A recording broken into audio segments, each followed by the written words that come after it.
guys, welcome back. My name is Leland Bathis, and today we're going to talk about something that is super important.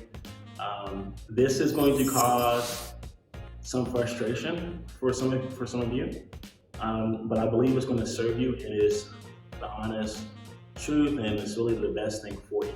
Okay, if you are in foreclosure, all right, if you are behind on your payments, if you have called the bank and you say, "Hey, listen, what can I do to catch up?" and they gave you a astronomical number that you just cannot pull out of savings right now or get to them immediately.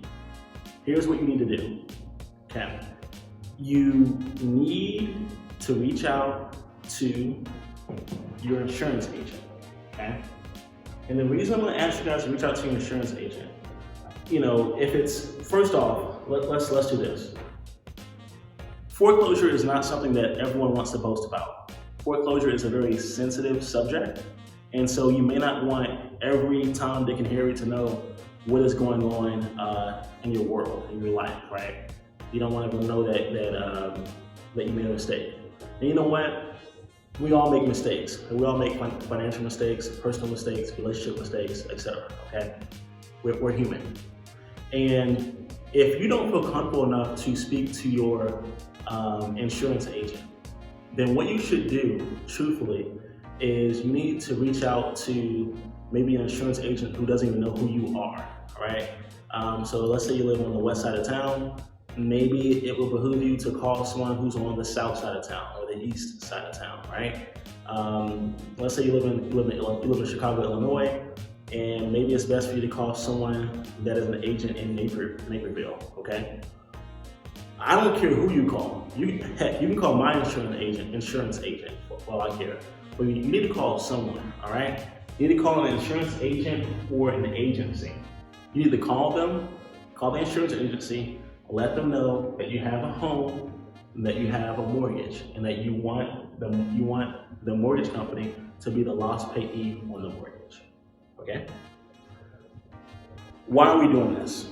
Right? You're already strapped for cash. Why are we going this extra mile to pay a premium to make the mortgage company a lost payee?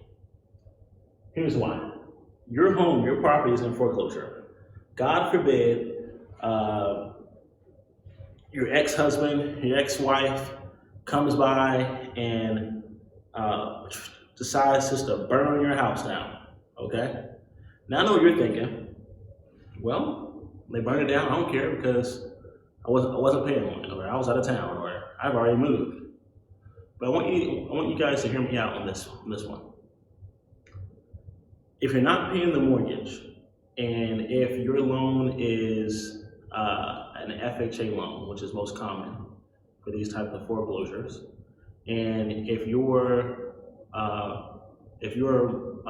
insurance payments or premiums were built into your monthly mortgage payments, then that means that your house or your property is not insured either. That means your insurance has lapsed. That means that fire given by your rival or your ex-spouse, that fire now is your responsibility. See, it's one thing to have a property that is foreclosed on, that's a able, livable, functioning home, and you hand that back to the bank because you're in foreclosure. But it's a totally different thing if you have a $200,000 loan or lien or mortgage on a property that has been burnt to crisp, okay? Two different things.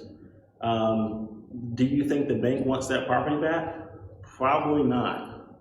Do you think you'll be liable for that? Yeah, you will. And if it happens before the foreclosure, see, when the foreclosure gavel is rung, is smashed, is smacked, what happens there is that the property technically switches hands, okay? But before that happens, the property is still your responsibility. The upkeep of it, the insurance of it, all these different things, the hazard and all that stuff, it's still your responsibility.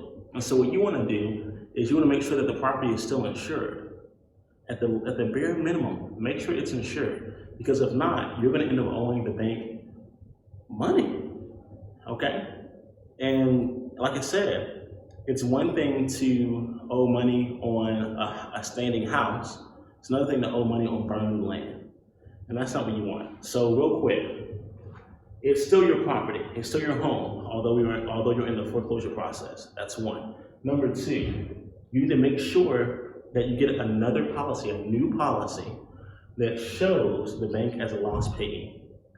Call your old insurance agent, and most likely they've already canceled your policy because you missed payments, right?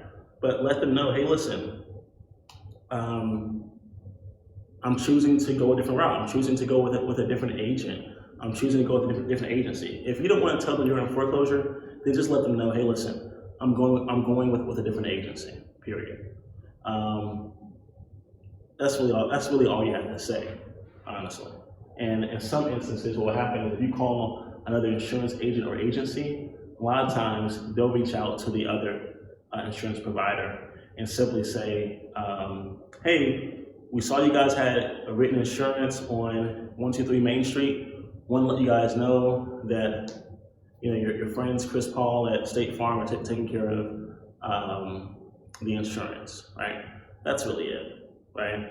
So once again, if it's your property, it's your home, I don't care if you're in foreclosure, somebody needs to pay that insurance. Someone needs to be labeled as a lost payee, which is going to be your mortgage company. And then call your new insurance agent or an insurance agent you trust who is licensed and certified and all that good stuff, and get your insurance on that property. Thanks so much.